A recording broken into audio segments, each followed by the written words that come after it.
Good morning. This is your wake-up call.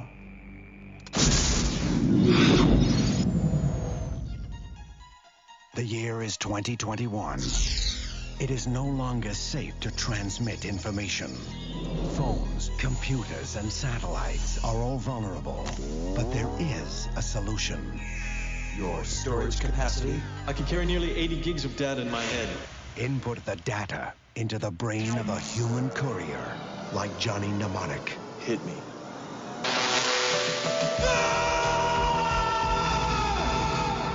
How do you fit all that in your head anyway?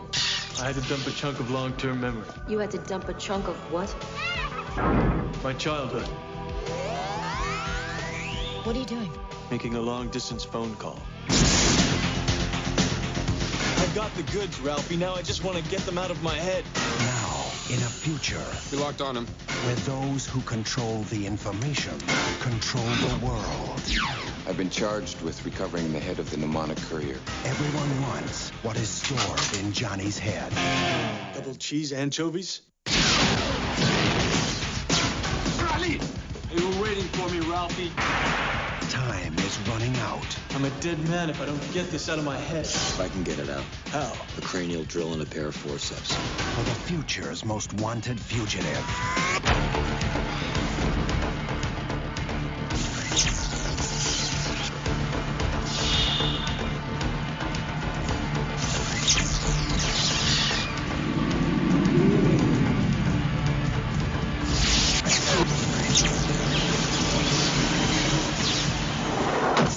Keanu Reeves. You can't shoot me. Not in the head. Johnny Mnemonic.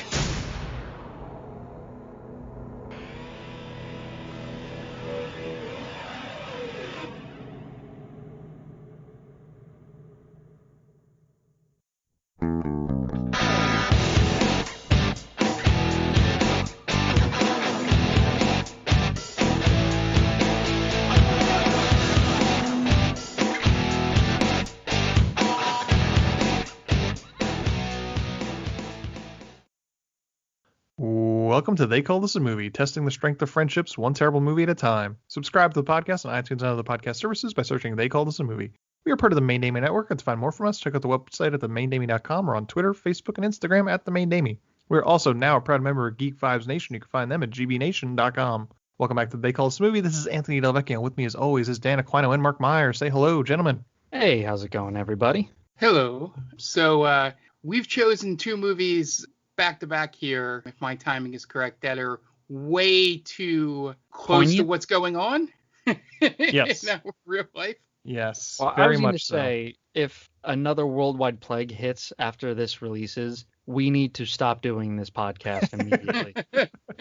Yeah, absolutely. So if you're listening to this at this point, RoboCop has come out already, regardless of when this drops, and we broke America? I think RoboCop was the last straw that broke the camel's back, really. Yeah. It's just, We pushed our power too far. we did. Really felt awkward to drop that on January 7th. Yeah, and we should have picked something, well, if we had known in advance, to help the nation heal. I don't know if this is the movie to help it heal, really. No, this one's definitely not it. Maybe next week, but probably not, based on what we're thinking. Yeah, 2021 is just going to be us fearing for what are we going to break next. Yeah. But before we get into this week's movie, gentlemen, what have you watched? Well, I started watching the third season of Cobra Kai. Haven't gotten too far into that, about 3 episodes. And I've noticed the children are awful at karate. Have you guys watched Cobra Kai? Yes. Yeah. I have not. Okay, so the kid who plays Miguel is actually pretty good. He's a pretty good martial artist. Everyone else, like in Miyagi-Do, is terrible. I feel like we could beat them in karate. That's how bad they are. Their moves are very choreographed. It's very dance-like. Yes. So they're not swinging for the fences. It's not like they're trying to make these look good and look like these hits are going to hurt. Mm-hmm. It's like, I think it is a weakness of the show. I think the show's a lot of fun regardless. Oh yeah. But yeah, I definitely see what you're talking about. It's very campy, and I buy into the camp. William Zabka, I can't believe he hasn't done anything from like Karate Kid to this, because he's awesome. I love him. He's so good in it. Yeah. Martin Kove is so good in it. He steals the third season for me. I watched the whole third season over the weekend. That's Kreese, right? Yeah. Yeah, he's great. Such a good villain. Yeah. Everybody is better than Ralph Macchio. Like, no offense to Ralph Macchio, but like he's not what's keeping me watching. I think people came to see Daniel-san when it first came out, and now they're staying for the Kreese Johnny storylines. Yeah. And definitely well deserved. Those guys are awesome.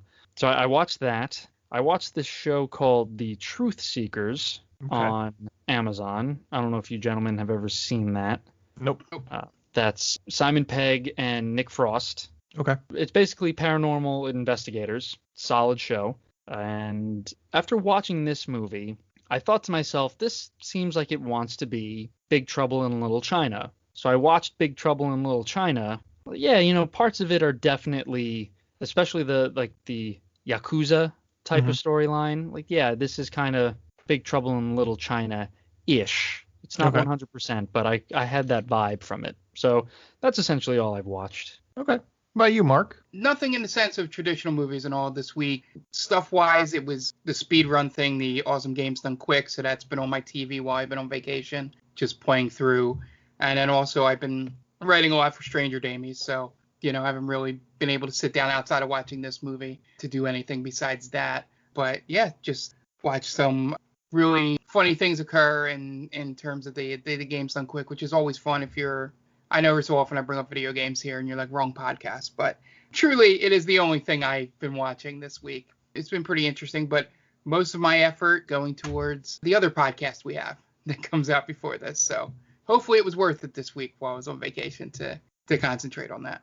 Okay. For me, I watched both the first two prequels of Star Wars. So I watched Phantom Menace and Attack of the Clones for some reason. I don't know why I did it. I just did it. I don't actually think I've ever watched Attack of the Clones. Well, it's the worst one. You did it because you wanted to fire off some hot takes. That's why. In reality, so the week before, which I never actually mentioned on the podcast, I watched through the original three. I watched through Star Wars, I watched through Empire Strikes Back, watched Return of the Jedi. So then I was like, you know what? I'm going to keep this going. I guess I'm just trying to avoid watching The Mandalorian because I still haven't watched a single episode of The Mandalorian, but I'm like watching Mandalorian adjacent stuff, which is all the stuff that came before it. So I watched The Phantom Menace, Attack of the Clones, and I did have some hot takes, specifically that Qui-Gon Jinn is the reason for the Empire. We got into it a little bit on Twitter. I vehemently, is that how you pronounce it? I don't even know anymore. You've butchered it too much. I did. I really don't like that opinion. Yeah. Is what Maybe we'll have to set up some Patreon episodes and have a longer discussion about that. That would be fun. Yes. Too long for this podcast. We'll bring our receipts. Yes. So I watched those two. Then I watched The High Note, which was HBO's movie of the week, which is Dakota Johnson plays the assistant of like this huge pop star played by it's the one with Diana Ross. Yes, Tracy Ellis Ross. Yeah. And she plays her assistant who's trying to make it as a producer and stuff like that. Very light movie. It's like something to put on a Saturday. I like Dakota Johnson. I liked her since Ben and Kate. For all my Ben and Kate fans out there. It was fine. It was 100 minutes. So, nice and easy. Kills almost less than 2 hours. So I watched that. It was fine. I feel like I watched something else, but I also started the History of Swear Words or whatever. History of Swear Words, the Nicolas Cage, the series on Netflix, which is even lighter and even dumber. Yeah, and it's got Nicolas Cage in it. So is it just Nicolas Cage reading off swear words, essentially? So what it is, it goes through like the etymology of swear words. So first show's about fuck, and it brings on comedians to talk about fuck, and it also brings on like this one woman that they interview has maybe the coolest job ever. She works for the dictionary, first of all, and her specialty is swear words, profanity. She gets paid for that? She gets paid for that to write the dictionary. Webster's dictionary. I believe so. I believe it was Webster's dictionary, yes. Interesting.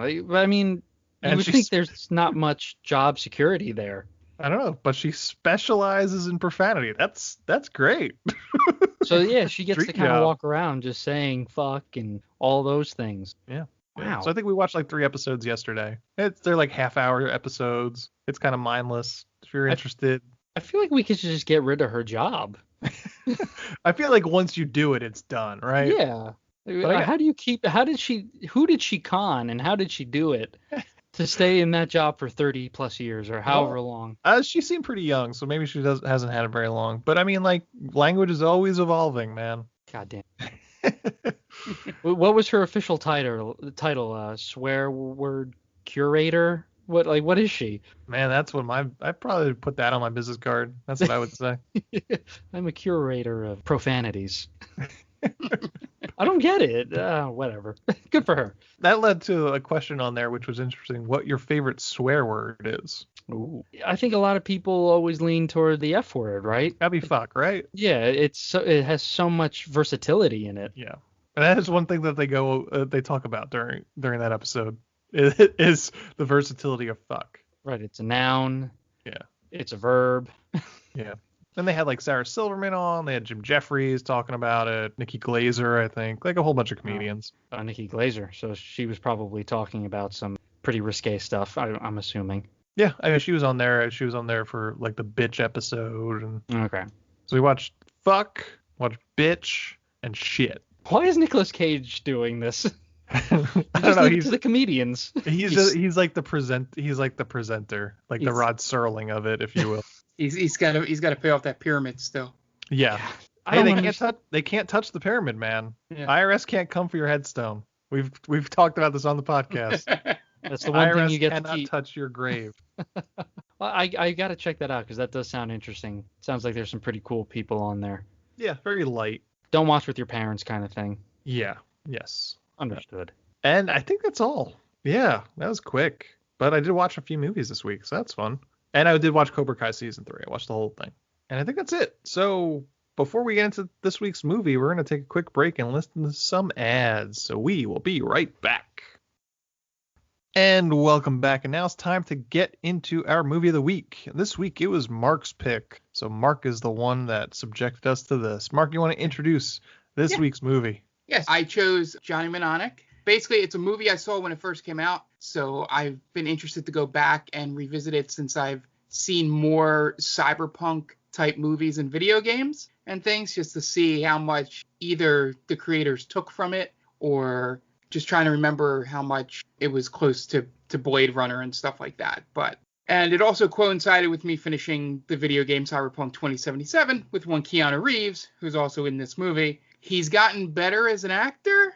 I can say that much, even from this movie to the video game. But I was very interested. A lot of the stuff you see hasn't really evolved in what people think of these futuristic cyber worlds. I can draw parallels to a lot of things in both the video game Deus Ex and Cyberpunk. Specifically, which I don't know if this is a thing of the genre or if it was in Blade Runner, because I forget, that wire that the one guy pulls out that sort of cuts the guy's heads off is actually a weapon in Cyberpunk, the video game. So he pulled it out. I was like, oh, did they get that from this movie? Or is that just a thing that I don't realize? But I thought it fit right in with things that were going on in terms of all the mainstream news with the video game, and Cyberpunk discourse is out there again as a genre. So I thought it fit. Okay. Well, Dan, where are you coming from with Johnny Mnemonic? I had never seen it before, but I was interested in seeing this movie. Someone had posted about it on Twitter some time back, and I like Keanu Reeves. Who doesn't like Keanu Reeves now? But it's strange to remember that really not too long ago, he was kind of a joke. He had a string of movies where he was just like probably the worst part of that movie. Yeah, it was like Devil's Advocate, Francis Ford Coppola's Dracula. He was not great. And this was kind of around the same time. This came out in 95, I believe. Yep. So yeah, I mean, he was on that string of movies where, again, he wasn't really the best part of it. Yeah, this one was tough. This is probably the most wooden I've seen him act in this movie. It's painful at times. And I was so interested in seeing this, and this one really let me down. I'm very crestfallen on this one. Again, because you see something like this, and it's an interesting concept. The whole cyberpunk, espionage, martial arts. To me, it was a total swing and a miss. Gotcha. I'd never seen this movie before. It's always kind of been like in the ether. I remember it from like the early internet days of it being a thing. And yeah, it was tough to get through. I watched these movies twice. Once kind of like to just watch it. Second time is when I write my notes. And I pushed off writing the notes for this till the very last minute. I think there was 15 minutes left when I finished this movie before I got on to do this podcast. So it's fresh in my mind. And it's just boring. Once you get past how prophetic some of these things were, where they just kind of guessed and they landed. Like there's no way to know of some certain things. But it's a lot of Keanu meeting people, them telling him he's going to die, and then him like, well, fuck that. And then he goes somewhere else with Jane. So it's very repetitive. And yeah, I don't really have much more to say. It's like, it's very bland. It's ugly. It's kind of ugly looking. Oh, very ugly looking. Yeah. Not quite the Grinch ugly looking, but still pretty ugly looking. Yeah. It's not enough neon. Yeah.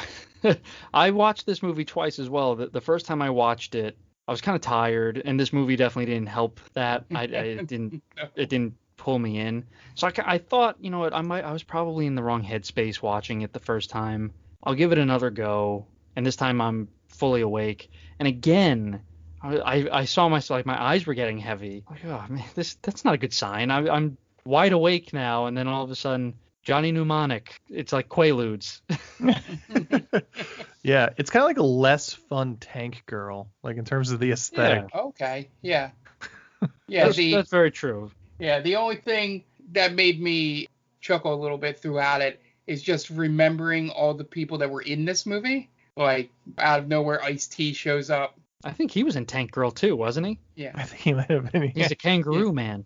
Yeah. Yeah. And then Henry Rollins early on, and it was just like, oh, right, this would have been that era. He was when Black Flag or something like that. Yeah, when like, okay, this is when he would be getting started, and same with Ice-T. He hasn't made the Law and Order switch yet. The only like exciting, like, in terms of good writing or good, cyberpunk genre writing was the whole speech that Rollins has when he's yelling at Johnny. About the black shakes. He's like, yeah. This is what causes it. This and this. It's all around us, man. We can't use it. We're just so addicted to it. I was like, oh man, that's hitting way too close to home. You just replaced the black shakes with social media. Essentially. Yeah. And it was just like, that was like, oh, I was like, that's. And then the rest of it is just like somebody had a leftover martial arts spy script with some future stuff in it. And that just boring. Not anything really exciting. They even get a Ghost in the Machine reference for somebody that like vaguely knew internet cyber stuff at the time, just that terminology. And it was just like, how many of these little things from that era of internet can we get in? And that's what just made it boring. There wasn't much there story-wise. Mm-hmm. You know what probably could have lifted out of this script? The Dolph Lundgren character. Yep. The street preacher. It served no purpose other than to just be kind of a thorn in Johnny's side. Yeah. And it's only really like twice. Yeah. You don't need them because you have the freaking Yakuza. Yeah. Are they not badass enough? It feels like, I have a feeling that in maybe the first draft or second draft of the script, he was more like, his story was a little more prominent just because they make that reference that he's just all cyber. Like maybe he was like a cautionary tale or something in the world or something like that. And then they were just like, why do we need this? And then I think the cautionary tale should have been when they realized they wrote a freaking cybernetic dolphin into the movie. That should have been their cue. They needed more time for the dolphin. What the fuck are we doing? That's why they cut Dolph Lundgren. That's when I mean, unfortunately, it's the last third of the movie when they introduce Echo, the cybernetic dolphin. Excuse me, Jones. Right, Jones. But that's when I officially checked out the first time I watched it. Yeah. I was like, okay, I've had enough of this. It reminded me of the reveal in the South Park Cartoon Wars episode when Family Guy was written by the manatees. They just pick balls out of a tank, right? Yeah. Just how for an Ice-T, right? Because Jones is linked to Ice-T in terms of how they know each other. Mm-hmm. Ice-T is a bad motherfucker, right? Yep. He's hard. He doesn't mess around. How could you? I know it's called acting, but how could you pull the shroud off of the tank, see a cybernetic dolphin, and not just say, fuck this? I guess they paid him a lot of money. I hope so. I sincerely hope so, because at that point, even as an actor, you just kind of have to say, why? Yeah. His agent There's really is probably nothing like, else we could have done. his agent's probably like, it's got this kid Keanu Reeves. He's up and coming. You want to be like in a movie with him, so people connect you. You were that guy in that Keanu Reeves movie. Well, that's not untrue, because this is a year after. This is his first movie after Speed, so that's when Keanu blew up. I wonder how many takes it took for him to not laugh when pulling that shroud off. If that was like if that dolphin was actually in that tank, which I think it was. Oh, it was like a puppet. Yeah. Ice-T's a fucking professional, man. That's true. He's got that shit. Now, speaking of Tank Girl and how he was a kangaroo man in that, which movie do you think he regrets more? Johnny Mnemonic or Tank Girl? Probably this one, because at least Tank Girl's got a cult following. Yeah, that's true. And it was at least a comic book prior to that. Yeah. So it had a little bit of a following, like you said. But yeah, this was oof. He accepted that check and was wiped out of his memory. So Johnny Mnemonic, directed by Robert Longo, who has directed a few music videos, including 2 for REM and an episode of Tales from the Crypt. This is his only feature and his last credit. He is an artist by trade, made his name in the 80s with his series called Men in the Cities. It stars Keanu Reeves, Dina Meyer, Ice-T, Takeshi Kitano, Dennis Akiyama, Dolph Lundgren, Henry Rollins, Barbara Sakova, Udo Kier, and Tracy Tweed. IMDb score of 5.7 and a Rotten Tomatoes score of 12. Budget $26 million. They spent $26 fucking million on this movie. Well, you had to spend that money on those awesome graphics at the end. Yeah, at least $5 million on the dolphin. Right, training it and putting the cybernetic decals on it. What if they just they sunk $15 million trying to train a dolphin, and then they're just like, fuck it, let's just make a puppet. Right, yeah. And also, Ant, we have to say happy birthday to Robert Longo. Today is his birthday. Today is his birthday. I don't know if you did that on purpose or not, but I 100% did not. Happy birthday, Robert Longo. He's born in 1953. There you go. Box office, $19 million. So it did not make its money back. Yeah, this... What do you say we get to the plot and we just go home? yeah. Let's just soldier through this one. There are some ideas in it. It's so... The mid-90s is such an interesting time for the internet and what they hoped the internet would be.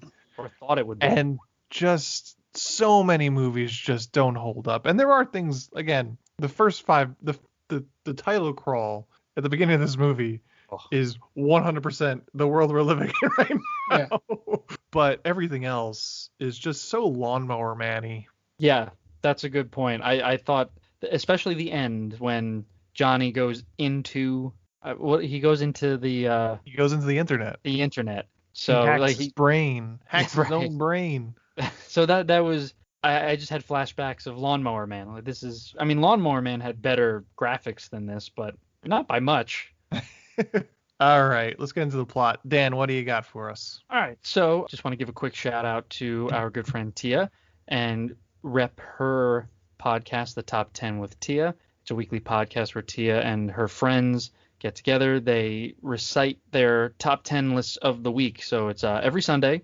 You can follow her on Twitter at TC_Stark. And you could also check her out at Geek Vibes Nation. She does a lot of awesome geek articles and some movie reviews. So please check that out. Okay, great. And we're going to take a quick commercial break. And then we're going to be back with the plot for Johnny Mnemonic. Hey, this is Ken M. Padawan J. Coach Duffy. From the Ocho Duro Parlay Hour podcast. Every week, the ODPH is talking sports, movies, TV, comics, and more. It's always a parlay of topics on each episode.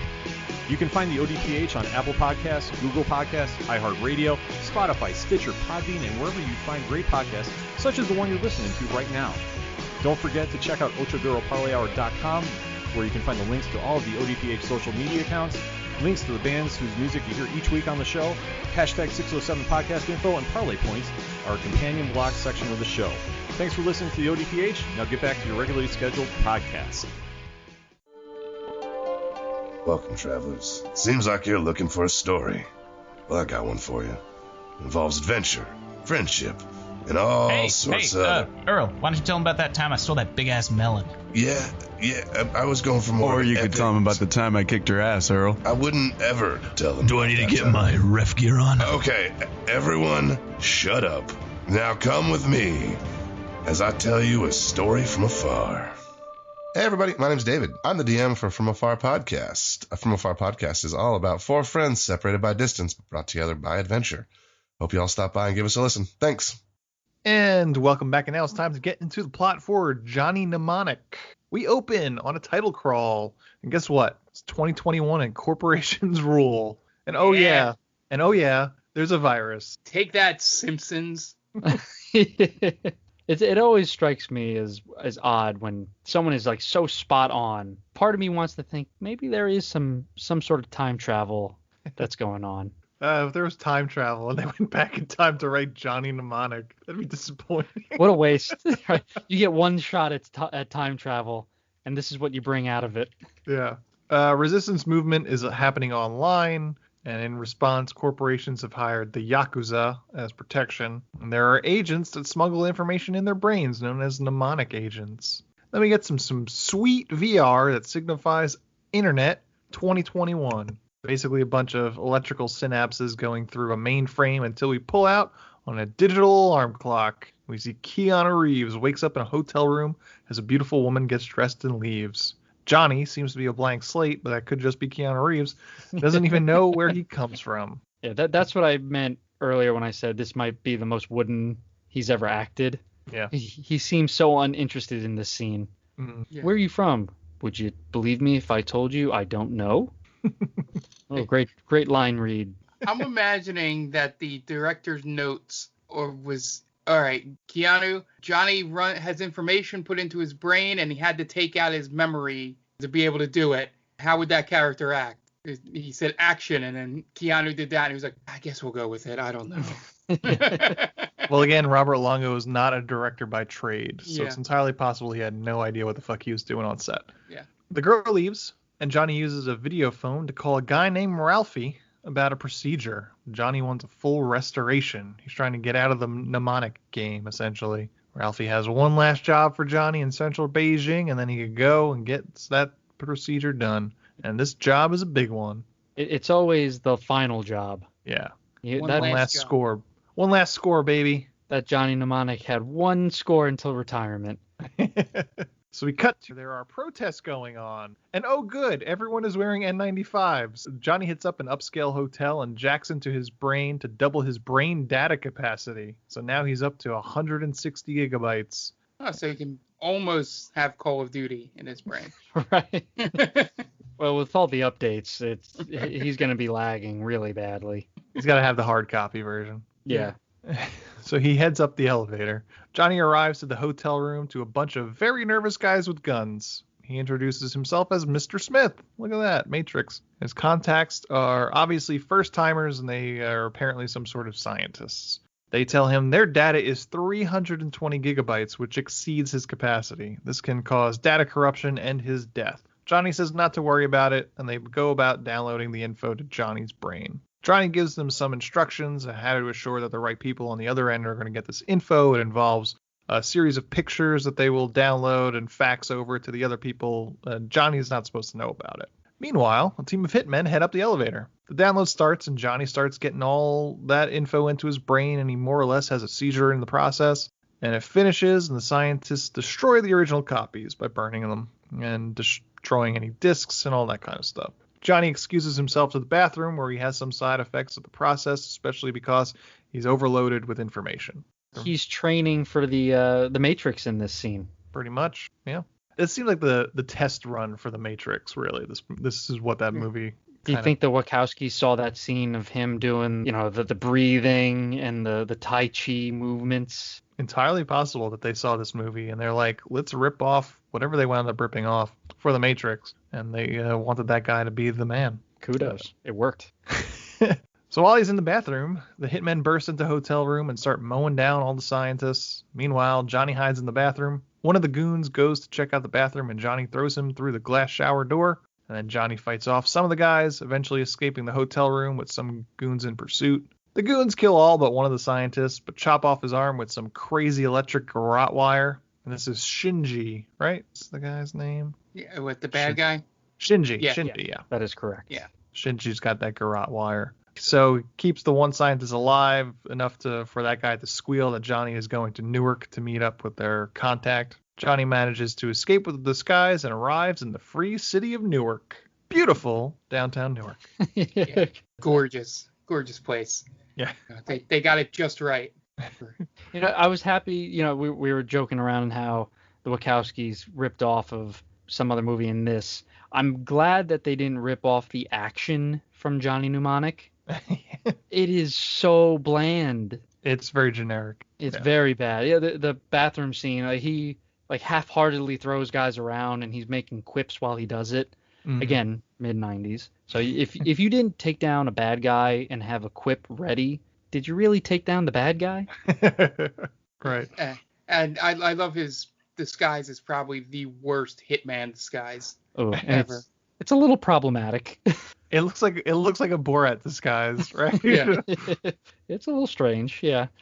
I thought he was kind of going for an Asian look. I couldn't tell. Yeah, that's why I was like, ooh, I don't know if this would hold up today. Right. It is Beijing, so I suppose that would make a lot of sense. Yes. That would be smart as a courier or smuggler, all the different names they give to him. Yeah. In Newark, an official and another guy have a conversation about trying to track down the data. This is Takahashi and Shinju from a pharma company, and if they don't preserve Johnny's head, the data will be lost because scientists wiped the pharma company's mainframe. I wonder if the line they say here, if it was because the part where he goes, your Japanese is bad, speak to me in English, that he says to the guy, I'm wondering if that was supposed to be like a laugh line in it, or maybe it was like a rewrite or something where that guy's Japanese was really bad. So they just put a line in it so he didn't have to speak Japanese the rest of the movie. I think they just didn't want half their movie in subtitles. That could be true. That's how they wanted to introduce it. I don't think those two ever speak Japanese, or they don't speak anything other than English for the rest of the movie. Really? Yeah, I'm trying to know. Maybe he does. I think he might. Takahashi? The older guy. I think he does. But yeah, this was still a time when subtitles were frowned upon in American movies. Yeah. I mean, I think we're just getting around to accepting subtitles now. Yeah. So, I mean, in 95, I think you would introduce subtitles and just say, okay, enough of that. We've established that they speak another language. Everything else in English now. Yeah, exactly. Johnny talks to Ralphie and tells him he's overloaded and needs to get the data out of his head. Ralphie assures him the right people will be able to get it out of him. At a club, Henry Rollins talks to Jane, a bodyguard that he's given cyberpunk upgrades to. Jane confronts Ralphie, who hires out bodyguards, and he tells her that he can't use her as a bodyguard because she's basically this world's version of a junkie. She's all overloaded with upgrades, and she can't keep her hands steady. Johnny gets dropped off in a rundown area as Ice-T looks on with a pair of binoculars. The guy approaches Johnny, telling him that he's the contact, but he's not. They're there to intercept Johnny and take his head. So Johnny knocks out the muscle and then sets off an explosive device in order to get away from the other one. Johnny runs and the guys chase after him. Guy chasing Johnny shoots Ice-T's friend, then goes to shoot Ice-T, but Johnny kills him with a shovel. The other muscle tries to kill them both, but Ice-T kills him. The only great thing about, outside of Ice-T might be the best actor in this, is that the fact that they felt the need to paint the anarchy symbol or tattoo it onto all the people from Low Tech as they go, these are the revolutionaries. Get it? Because anarchy. Get it? Yeah. It's like Alyssa Milano's team in Double Dragon. Oh, the Electric Factory or something like that. Yeah, Power or something. The Power Company or. Oh yeah, that's what it was. PSE&G, I think.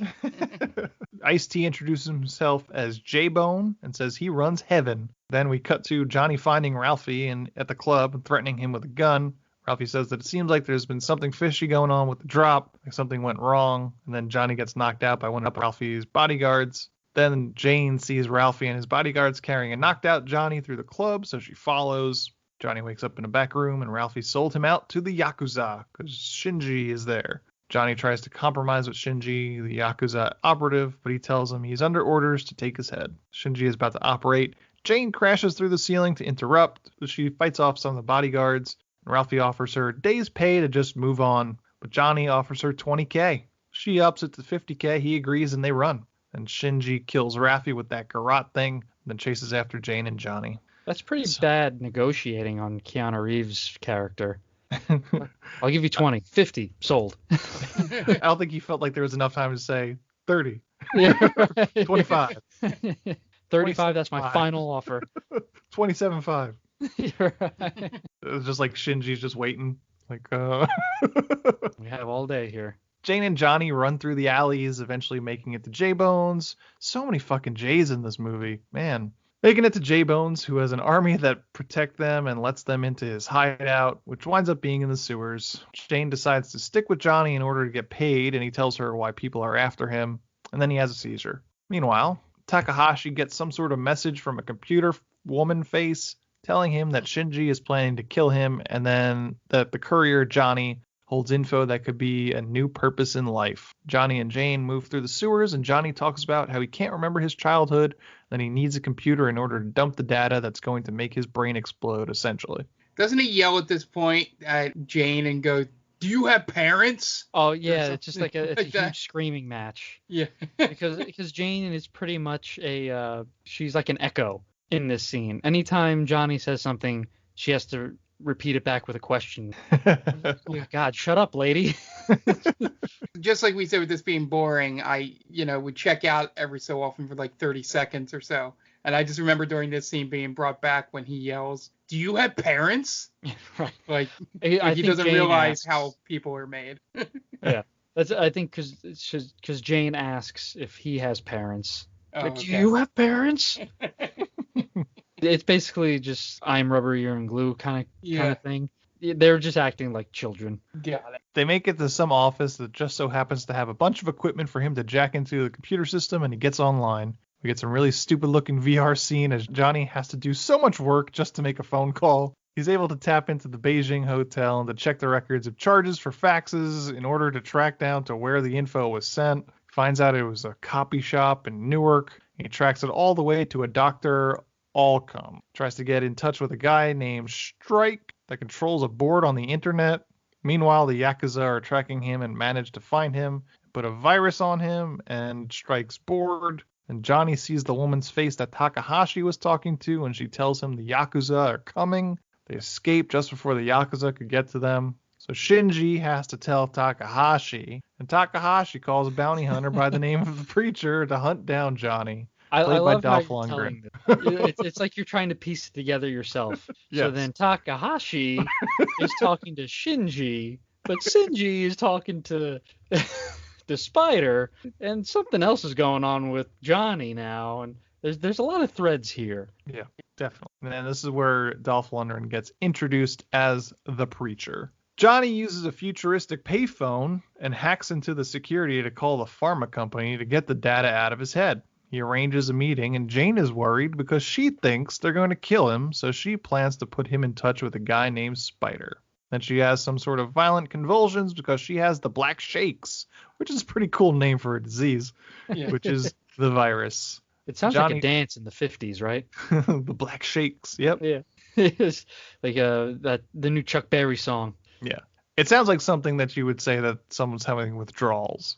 Yes. Oh, man, that's the Black Shakes. That poor kid. Yeah. Find that in Kensington. Yeah. Johnny puts her in a cab and brings her to Spider's. The cab service in this cyberpunk world is incredible, though. From what I know, he takes a cab like everywhere. It's just dropping him off. Prompt service. Yep. Spider brings them in, played by Henry Rollins, and puts Jane on his operating table. He shoots Jane up with some muscle relaxers, and then Spider says, "The black shakes are caused by technology, man. It's all around us." Meanwhile... Just addicted to it, man. Yeah. So he's essentially a hippie. Real deep shit. Pseudo deep shit, I should say. Sounds like you're working for your car, man. What does he tell him? Conceptualize. Shine on, you freaky diamond, you. I can't believe like people gave Henry Rollins a shot to act. Yeah, right? Not that he's bad. It's just like he's batshit insane. Yeah. This is probably his Henry Rollins band days. Yeah. I know he wrote a book, and the book was like How to Tolerate Pain. Like, yeah, I mean, that's Henry Rollins, man. He's a nut job. But like not a bad nut job. Yeah. He's just about that like hardcore life. Yeah. I remember like probably like the early 2000s he had like a stand-up special too. Yeah, he dabbled in everything. It wasn't funny whatsoever. No. But he was like Donald Glover now. You know, like where Donald Glover, he's a music artist, he's an actor, and he also has a comedy special out. But like Donald Glover is obviously much better at most of those things, if not all of those things. You mean to tell me Donald Glover saw Henry Rollins' career and was like, I want to do that? Who am I to say? Maybe he took some inspiration from Henry Rollins. This guy's badass. I want to do that. If we see Donald Glover getting into tattoo artistry, we'll know for sure. Meanwhile, J-Bone keeps tabs on the preacher. Says he'd take any job for money in order to keep his body full of implants. And then we got some scene with Takahashi. I literally just have in my notes Takahashi, and then it goes on to the next. I don't remember what the scene was. I think this is when he figures out that there's a ghost in the machine. I think that's your thing where they have the speech about the woman who founded something and she died in 2006. Okay. Yeah, I think that this seems about right around here. Meanwhile, Johnny taps into Pharmacon's system from Spider's computers, but Spider tells him to fuck off. Johnny asks him about brain implants. Spider says he doesn't really have any experience with those things. And the preacher talks to a guy named Hookie that works with J-Bone, introduces himself as Isaiah, then he sticks Hookie's hand in a liquid nitrogen tank and then smashes it with a hammer in order for Hookie to spill his guts about Jane and Spider and where he could find Jane. Meanwhile, Jane is hooked up to a bunch of monitors while Spider scans Johnny's brain. Jane wakes up, and when Spider is taking a look at Johnny, Spider thinks that he might not be able to salvage the info, but might be able to take out the implant. Johnny asks Spider if he knows Dr. Alcom, and Spider acts squirrely first, but then relents and drives them in a truck that looks like the truck from the Dawn of the Dead remake, and then he runs over the preacher. That was actually a good... I quite enjoyed that line when he runs over Dolph Lundgren's character, and Keanu Reeves goes, "Who was that guy?" He's like, "You don't want to know." They didn't want to even come up with a weird explanation. Just like, that's what this world was the simplest thing. Just, you don't know who that guy is. Let's ignore it and keep going. Yeah, I mean... just murder a man. Sure. It would be repetitive because we just found out from J-Bone who he is. So from a storytelling standpoint, we'd have to hear that twice in a row. It reminded me of the scene in Teenage Mutant Ninja Turtles when the cab hits Raphael. What was that? It was a giant turtle in a trench coat. You're going to LaGuardia, right? So I got that kind of vibe from it. He drives them to, I think is supposed to be Grand Central Station, which is now some sort of makeshift clinic for virus-infected people. And then he says Dr. Allcom, it turns out, is a code for all hands on deck and usually means there's a violent patient that needs to be subdued. He tells Johnny the message was meant for them. Spider tells Johnny to lie down on the table and starts trying to decrypt the code in Johnny's head. Spider fails, but says he could do surgery to remove the data physically, but will come with hazards to Johnny's motor skills, can kill him, but he tells him that he might die anyway. He tells Johnny that he has the cure for NAS in his head, which is the virus. The black shakes, if you will. He tells him the reason why people are trying to take his head because everybody wants the code at the expense of other countries having the code. I love how Johnny is pretty much a royal prick in this movie. Mm-hmm. Because he's just like, well, if I'm just going to die, I'm going to die. Like, well, I don't want this to happen. Like, you potentially have life-saving information in your head, man. I think it's kind of sacrifice for the greater good here, perhaps. Yeah, he's a reluctant hero. Exactly. Yes. He's not much of a hero, but he's a reluctant No, one. he's not a very good hero. So Spider tells Johnny that he is dead no matter what, but the cure will save millions and that a guy named Jones can help him. And then the preacher shows up, starts wrecking shit, trying to kill Johnny, but Jane saves Johnny and Spider jumps on his back, allowing Johnny and Jane to escape. And the preacher then tortures Spider to find out where they're going. We never see if he tells him, but we could kind of assume that he does. Johnny and Jane jump in Spider's truck, and Johnny makes a call to the security person again to set up the drop at the bridge, but it turns out it's actually Takahashi using some sort of avatar to make Johnny think he wasn't talking to Takahashi, but he doesn't really know who Takahashi is anyway, so... It's done in the lamest way, too. He's using a hand puppet. Yeah. It's basically, when you mock someone, like, oh, they're talking too much, blah, blah, blah, blah, blah, blah. That's how it wasn't some cool, retrofitted thing like in that Arnold Schwarzenegger movie. Total Recall? Total Recall, right? When they have the mechanical head over him. No, it's a virtual hand puppet. Yeah, it's essentially if an Instagram filter recognized your hand as a face. Yeah, that was it, yeah. And then Johnny falls for it. They make it to the bridge and start shouting, but no one is around to hear. Eventually, 2 guards hear it, and they accidentally wind up dropping a rigged wrecked car on Spider's car, exploding on impact, and Johnny is able to save Jane, pushes her out of the way just in time. And then Johnny has a diatribe about how much he wants room service, and we get the moment here. He's basically a spoiled guy that has never had to worry about anybody but himself. Now he's faced with having the power to save the world, and he doesn't know what to do with it. This is a characterization that probably comes a little late in this movie. Yeah, he's kind of a jerk throughout it, but this is where we really find out he's spoiled. Yeah. That would have been nice to know immediately. Yeah, and he goes on and on about how he wants, room service, silk sheets, hot showers, wake up calls, all that kind of stuff. I guess he's, through his work, he's been living in and out of hotels his whole life, I suppose. I'm pretty sure he mentions a high class prostitute as well. Yes, he does. Yeah, like $10,000 hooker or something like that. Yeah, which I guess is the first scene. I assume that's a hooker, right? More than likely, yeah. Yeah. And she asks a lot of questions now that I think about it. Right, that's not really their job. Right. That's why it's like, well, is this a one-night stand or is this a continuous relationship? Yeah. And then he was expecting her to stay. Right. You're my number one customer, Johnny. Yeah. It's like, I'm just going to go get some ice. I'll be right back. Like, no, we have ice. Stick around. Yeah. You only paid for the hour. That's in the sequel. Yeah. J-Bone comes down to greet them and brings them up on an elevator, and then Johnny has an information overload seizure. J-Bone and Jane help Johnny as he passes out. Jeez, fucking J names. Yeah, it gets tough. Yeah.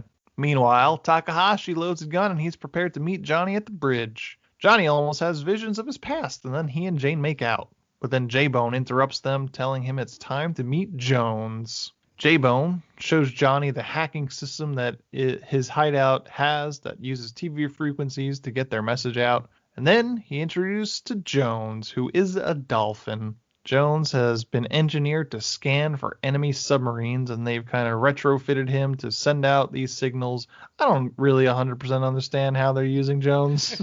How did they think to do that as well, right? Like, whose idea was it? Like, oh, let's get a dolphin in here to kind of bypass all of these encrypted, password-protected areas. Like, I'm sure you could have found a person to do that.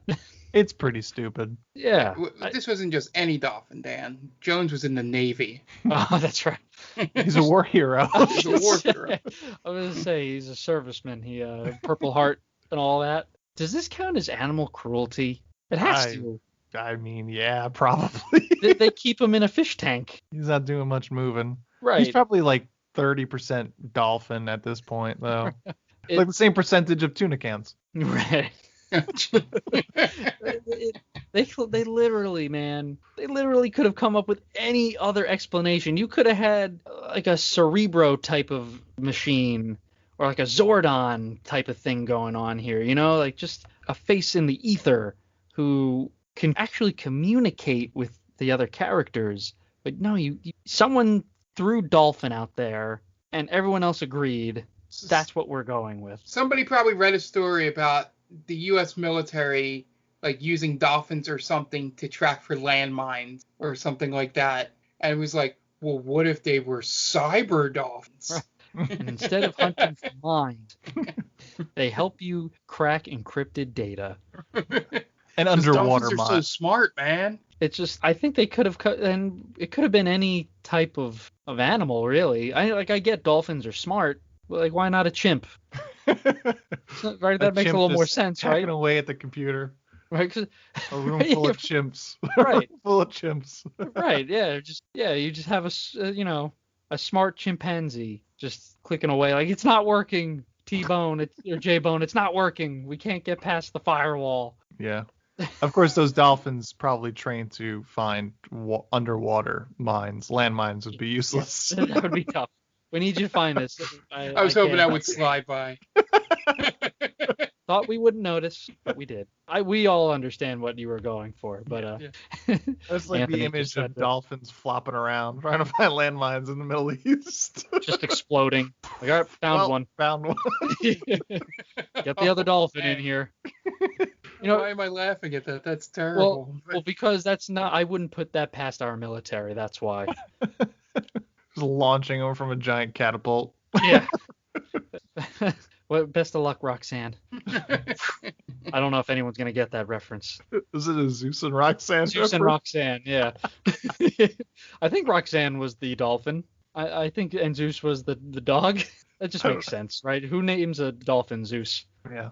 Yeah, it's not like it's Poseidon. Right. Yeah, that would make a little more sense. But yeah, again, it's just, of all the strange things that have done in this movie, this is by far the strangest. Yes. I think we just wrote the thing to make this better.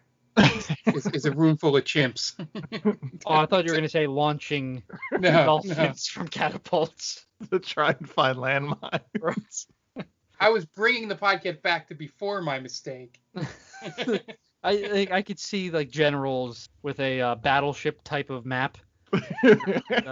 B8. Boom.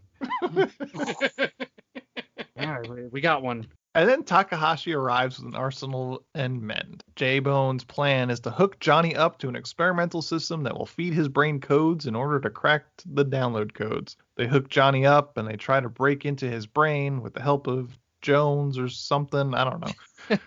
Meanwhile, Takahashi and his men are infiltrating the base. They kill some men, but J-Bone's men kill one, too. So they just start firing bazookas at J-Bone's hideout just like 100 times or so. They have to stop the scan, and J-Bone tells Johnny he's got to hack his own brain, while J-Bone and his men fend off the Yakuza. Takahashi lands on the roof and infiltrates the base. He meets up with Johnny and Jane, shoots at Jane, who escapes. The ghost of the machine tells Takahashi that Pharmacon let his daughter die because it was more profitable, so he starts hacking at the computer cables with a samurai sword. And then he's shot and killed by Shinji. Shinji and Johnny fight, eventually almost falling off the top of J-Bone's fortress, but Johnny uses Shinji's wire on him and cuts his head off. The preacher makes it to Jane and they start fighting. Meanwhile, J-Bone's men and the Yakuza continue to fight. Johnny races back down and runs into Takahashi, who gives him another one of the picture codes and dies. Preacher is about to kill Jane, but Johnny stops him and then they fight. So he starts to beat up Johnny, but Jane turns Jones' satellite dishes on the preacher, and Jones uses his ultra frequency waves to basically explode the preacher. Once again, Jones is a dolphin. I like how the brain waves or the waves are clearly visible too. Yeah. I don't know if they know how waves work, but they're invisible. Yes. I get you're supposed to be like show. I guess you're trying to show it, yeah. And we're supposed to suspend reality here, but. I mean, if you're getting hung up on that when there's a cybernetic dolphin in the tank behind the scene. Now, Jones. if that's the line, you've been with it all. Yeah, dolphin with the Oh. They showed the sound waves. Boo. Unrealistic. No stars.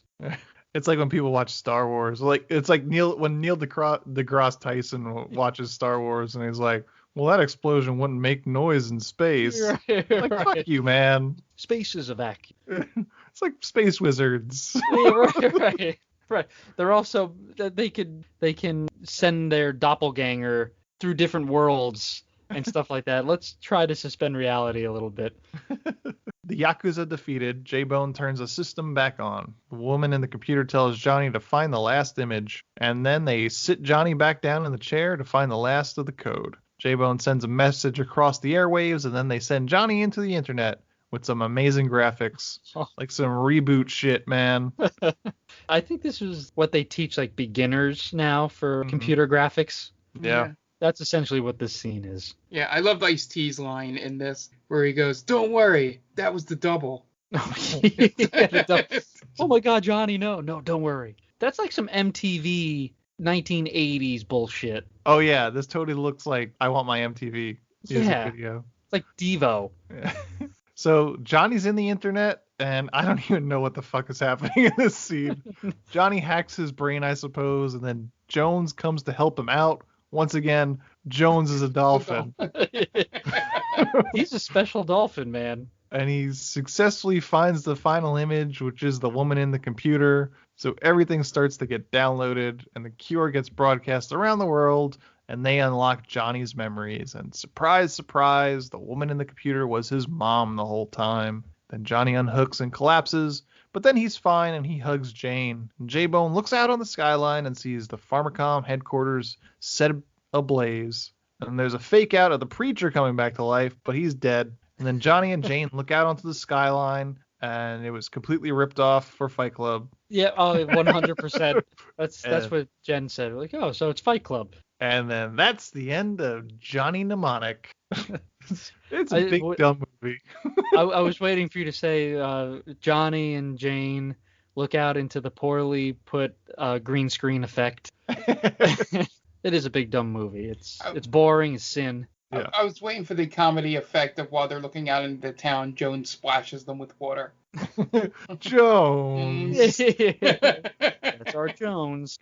I bet you more than anything they wanted so badly to have a Jones spin-off movie. Johnny Mnemonic was filmed in front of a studio audience. Yeah, it's I give it credit for its idea. It's an interesting thought process, and the idea that people are smuggling data in their minds it's cool. I think deep down it's a cool idea, but it's so misguided, this movie. I don't think it really landed what it wanted to do.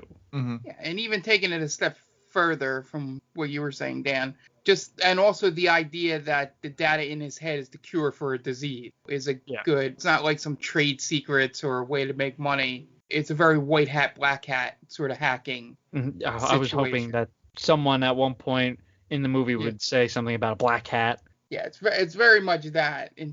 Henry Rollins gets pretty close when he's asking for the information at the hospital, saying, it's just for millions will be saved if we take this out of your head. It seems like a premise that had a bad screenwriter or bad notes from the studio when they read through the writer's draft. Something happened along the way where they had a good idea of this smuggling system where people smuggle things through their head, and there's this worldwide disease, and the data is the cure for it, and, all this corpo stuff, and, and then they were just like, oh, we have to write another hour of a movie around all this. Throw a dolphin in there. Yeah, there's a dolphin, and, Ice-T's the head of a rebel gang. They didn't know how to complete the movie or complete the idea. Mm-hmm.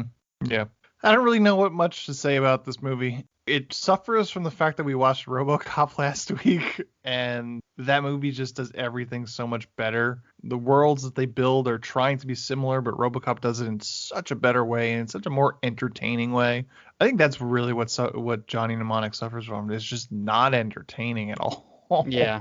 And again, I think I agree with Mark. I think Ice-T is probably the best part of this movie. Yeah. And he's not all that great in it. No. I think Dolph Lundgren has the potential. I think that could have been an interesting character, but he also lifts right out. He's not in it. Yeah, he means nothing to the plot. Right. Yeah, he's not in it enough either. He's like a sub boss. Yeah. But he's not as threatening, At least to me, he just seemed more of like a mild nuisance. Yeah. I don't even know what I would do to make this better. I like the idea of the room full of monkeys. Like they're the ones who are controlling the flow of information. Like, oh my god, it's really run by monkeys. It's such a stupid reveal. It really is. I can only imagine what people did in the movie theaters when that reveal happened. Right.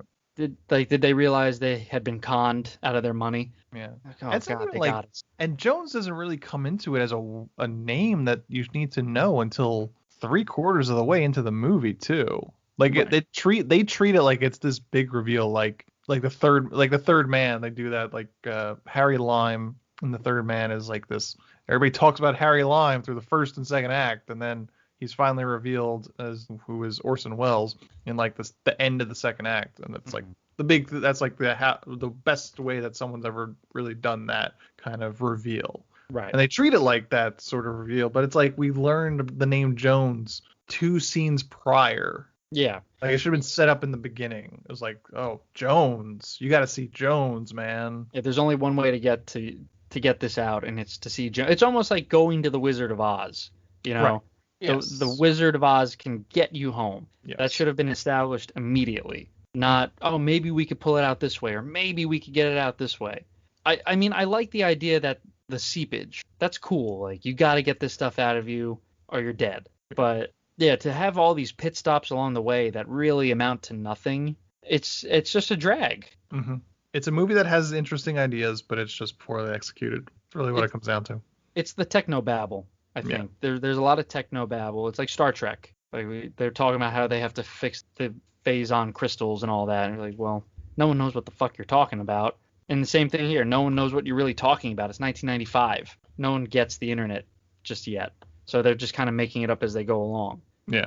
You want to plug your shit? Sure. At Diaquino122. It's my personal Twitter account.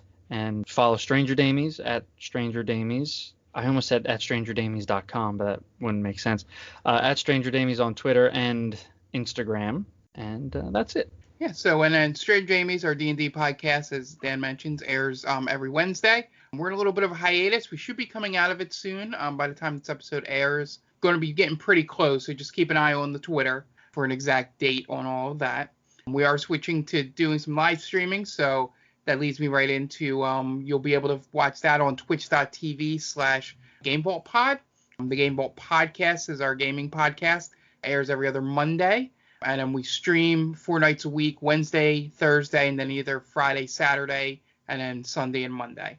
Be sure to check us out then. Once again, that's twitch.tv/GameVaultPod. And yeah, we're going to have some exciting stuff coming forward. Campaign 2 of Stranger Damies. I'm excited. So be sure to check us out and follow us, like and subscribe, and all that good stuff. Okay, great. And we are They Call This a Movie. You can find us on Spreaker by searching They Call This a Movie. You can also find us on any podcast streaming app. So that's iTunes, Google Play, Stitcher, Spotify, wherever you get your podcasts, you can find us there. We're the maindamie.com. That's the main website where you can find articles, hypothetically, as well as Stranger Damies and more. And you could find us on all socials just by going to The Main Damie. Search for The Main Damie on Facebook, Instagram, and Twitter, and you should find us.